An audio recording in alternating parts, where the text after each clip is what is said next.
Well, good morning, everybody. So, I know it's going to be hard to believe when you're gazing upon this suave, debonair, middle-aged guy in front of you, but that young man who looks like he's badly in need of a haircut and he's misplaced his razor somewhere, yes, is the 1980s version of me, Dan Weisberg. I am the son and grandson of small business owners. Our family had the local neighborhood deli grocery store in the area of Brooklyn where I grew up. Many memories of working in that store from the time I was about 10 years old. My three older brothers, my younger sister, dad, grandfather, aunts, and uncles. One of the things I can remember is holidays. Christmas, New Year's, July 4th, Labor Day, Memorial Day. Why? We were open. We all worked there from early in the morning till late at night. Why? Because in those days, in the 1980s, the local supermarkets were closed on holidays, unlike today. And so we had that opportunity on those holidays to get new customers coming in the door.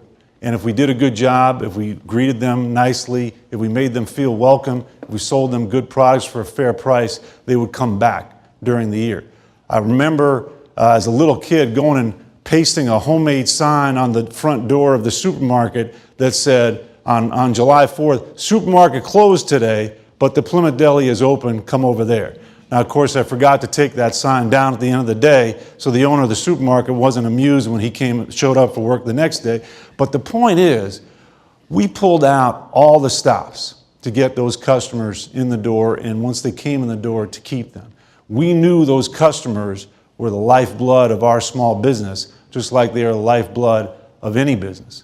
What does that have to do with education? Well, in education, kids, our students, are our mission. They are our focus. But teachers really are our lifeblood.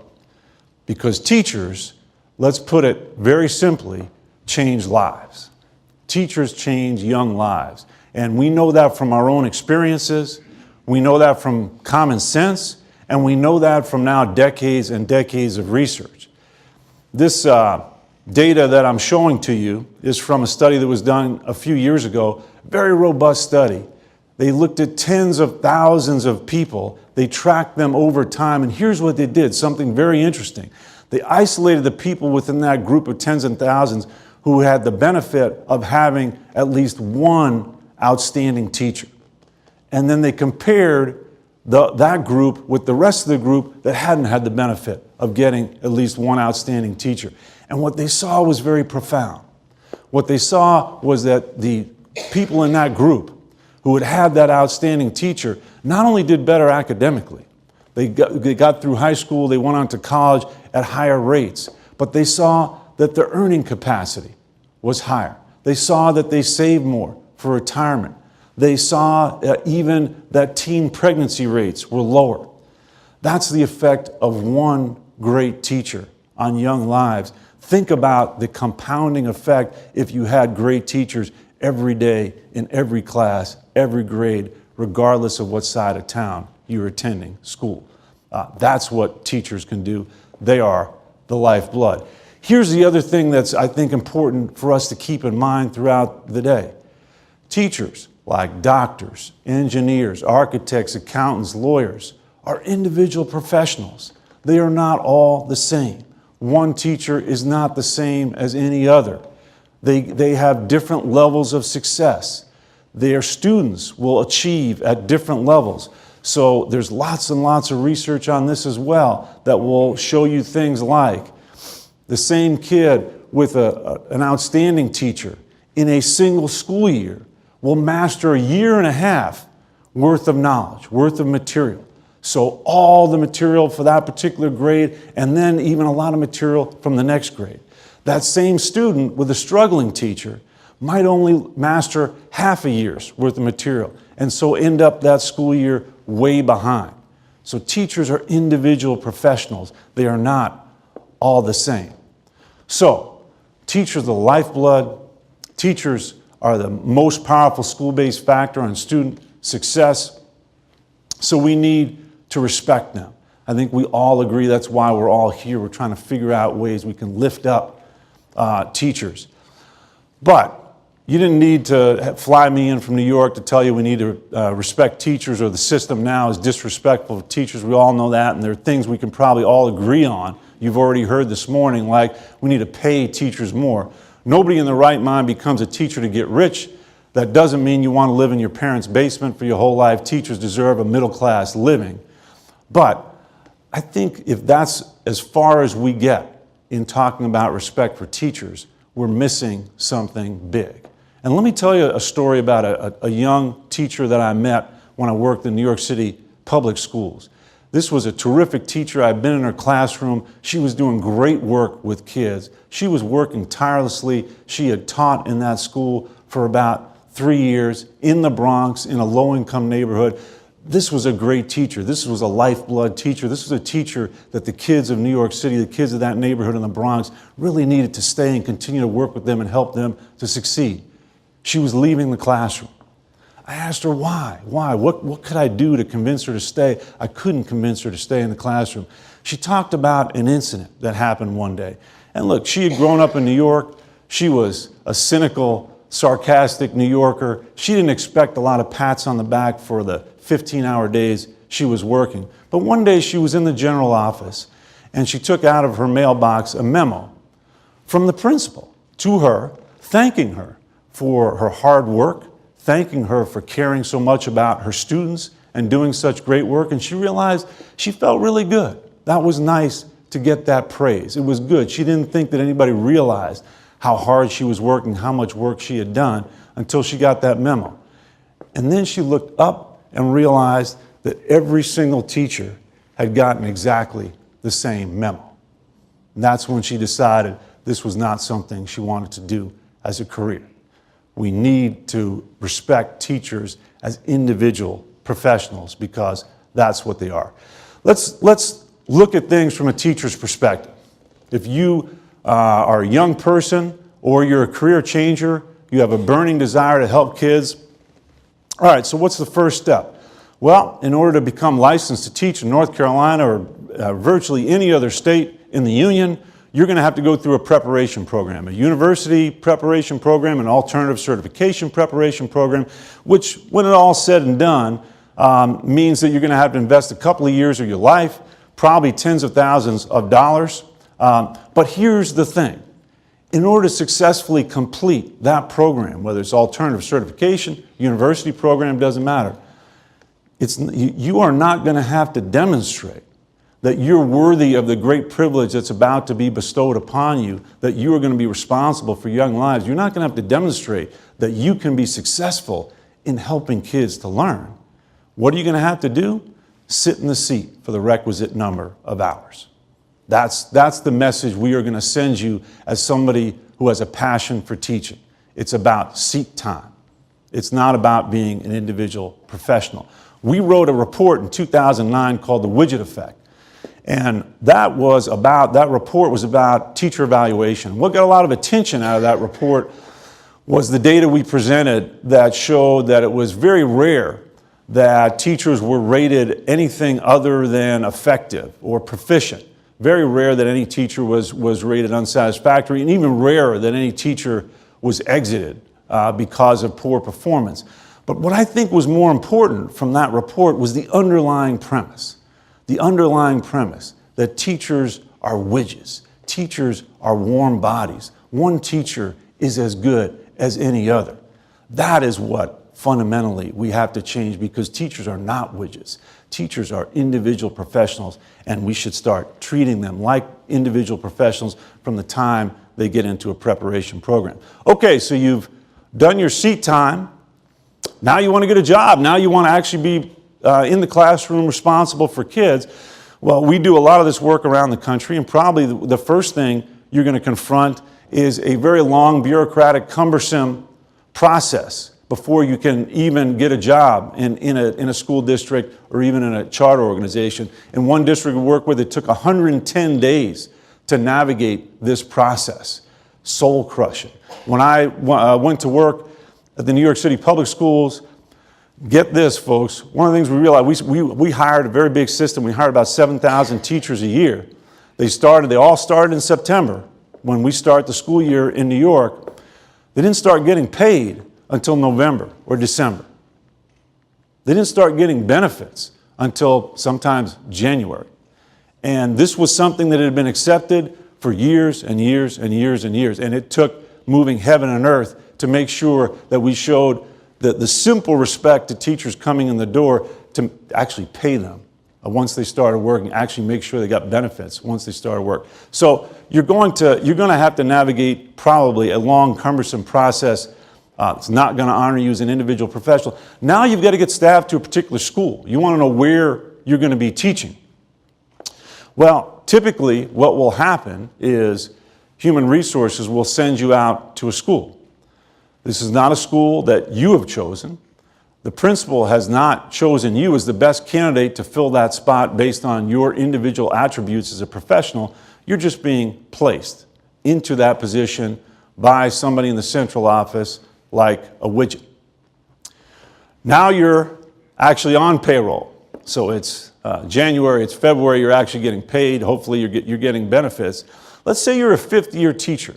Many fifth-year teachers, even second, third-year teachers, doing a tremendous job like that teacher in the Bronx that I was talking about. Your kids are succeeding at high rates regardless of where they come from, and they're succeeding year after year after year. And you didn't take this job for money, but you would like to be recognized in some way. I will almost guarantee you that you can look around your school building or certainly your school system and identify other teachers not as successful as you are, not as talented as you are, making $5,000, $10,000, $15,000, $20,000 more than you are. Why? They've got more seat time than you do. They've been a widget longer than you have. That's not right. 2012, we did a report about teacher retention called the Irreplaceables. Irreplaceables, by the way, that wasn't just a catchy name that some marketing person came up with. We found that when you lose one of these outstanding teachers, chances are on average, you're going to have to hire 11 more teachers before you find one as good as the one you've lost. So we should hold on to these great teachers as long as we possibly can. And the good news is we found low-cost, no-cost strategies. I know, revolutionary stuff, folks, like actually going to your great teachers and saying, hey, you know what? You're great. I would love it if you would come back and teach here next year. What can I do as your principal, as your superintendent, to make sure you come back here next year because you're doing such a great job? Those things actually work. Doesn't take new policies, new laws, doesn't take a board vote. You can just do them, and they will cause great teachers to stay working with kids for years longer than they otherwise would. But we got a double heartbreak in looking at this issue. First heartbreak, which we show you on this slide, is that great teachers very rarely are targeted for these type of no-cost retention activities. Great teachers very rarely have that principal come in and say, you're great, what leadership opportunities can I offer you to make sure you stay in our school and our system? What can I do to make sure you're professionally developed in a quality way that meets your... Doesn't happen. Here's the second heartbreak. Struggling teachers, teachers who are actually dragging kids backwards, they are targeted for these activities at almost the same rate as great teachers. So guess what? Our retention rates are about the same for our great teachers as for our struggling teachers. That's not a recipe for a high-performing organization. Okay, so not the most uplifting set of facts about policy and practice in our field in the world, but I actually think as many hurdles as we have to overcome on policy and practice, it isn't our biggest challenge. Our biggest challenge is a lack of innovation. So here's a quote from a story. Now, I gave you the answer here, but if I didn't tell you when this story about teacher evaluation was written, if I didn't tell you that it was written 80 years ago, you would think that I pulled this from Ed Week last Tuesday. We are having the same battles about the same things, dealing with the same traditional school design models, the same workforce design models, and goodness knows we can execute those traditional models way better than we are now, but we have to have some space. That's why I'm so excited to be here today to think about, wait a minute, not just How do we take the schools that exist now and help them to work better for the teachers, for the educators, for the kids, for the communities? We have to do that. But let's think about what knowledge, what skills we need our kids in the 21st century to have by the time they reach 18, and what are the experiences we can give our kids, whether it's within our traditional models or outside our traditional models. What are the experiences we can give our kids to ensure that all of them, regardless of where they come from, are getting that, mastering the knowledge and skills they need by age 18. We need to innovate. So I hope we're going to deal with some big questions here today. We have a desperate need all over the country in the school system with which we work for people who know math and science to teach our kids. But think about our policy structure. For those people who have other career choices, we are putting huge hurdles in the way of them coming and working with kids. The only way, if you have an economics degree, if you are a math major, if you are a biology major, if you worked in biotech, you want to come in and teach middle school kids or high school kids, God bless you. Here's what we have for you. In addition to the low pay and poor working conditions, you're going to have to spend tens of thousands of dollars and spend a couple of years of your life on teacher preparation that's not probably going to help you become a better teacher. And you're going to have to take a full-time job and make a commitment to do this full-time for years and years. There's got to be other ways and more innovative ways we can tap into that talent that's out there that are not making the choice to teach our kids right now. We also have community members in every single school community who could add a tremendous amount, who could enrich our children's education. A lot of them don't have advanced degrees, they don't have college degrees, but they could be a huge support, a huge help in educating our kids. They have a lot to offer. We shut the door in their face. If you don't have a college degree, if you don't have your education credential, you can't teach our kids. Maybe you can sweep the floors, that's it. There's got to be a better way to tap into that great talent that exists in our communities. What can we do to produce data? I say this as a CEO of an organization that does a lot of teacher preparation. We worked on this very hard. What can we do to produce data that tells us whether we are actually contributing? We are making sure that the teachers we produce are actually helping kids to succeed. And then how do we use that data to continuously improve? I just want to wind up on a slightly more optimistic note. Yes, things are tough. Things can improve in the short term. While we are thinking those big thoughts today and innovating around big questions, know that you can have a district like the one we work with that used to start the school year with hundreds of substitutes responsible for tens of thousands of kids. And within a couple of years, hard effort and focus, they can not only have every single teacher vacancy filled by the first day of school, it can be filled from a much larger pool from which they can be way more selective, and it can be filled through mutual consent, meaning every single one of those teachers chose to be in a particular school. Every single one of those teachers was selected by a principal because he or she was the best candidate for those kids in that school. It can happen. We've seen in places like Newark where they've employed these no-cost and low-cost strategies to retain their irreplaceable teachers. We've seen their retention rates for their top teachers go to 95% and greater. They are holding on to those teachers in a very tough urban environment, and they're seeing their student achievement start to rise as a result. It can happen. And in Washington, D.C., they have taken compensation, which is a huge challenge in North Carolina, all across the country. They have taken compensation off the table as a driver of attrition of great teachers. In every district we've looked at, compensation is one of the top 3 reasons why great teachers leave the classroom. In Washington, D.C., it's the 20th reason. It's not a factor. Why? Because if you are a great teacher, even early, middle of your career, you're not only going to move up that salary schedule faster than your peers, you're looking at a $25,000 annual bonus. That has changed a lot of things. That has helped Washington, D.C. be one of the fastest growing, fastest improving urban school systems in the country. But let me end on this. All the data, all the policies, all the talk of big questions. Why is this important? I want to tell you a brief story about a young man named Noe, who we met when we were digging deep and doing some stories about some classrooms across the country. Now, Noe, a young man from Ruskin, Florida, just outside of Tampa. There's a lot of reasons you could check off why the system would assume Noe wasn't going to succeed.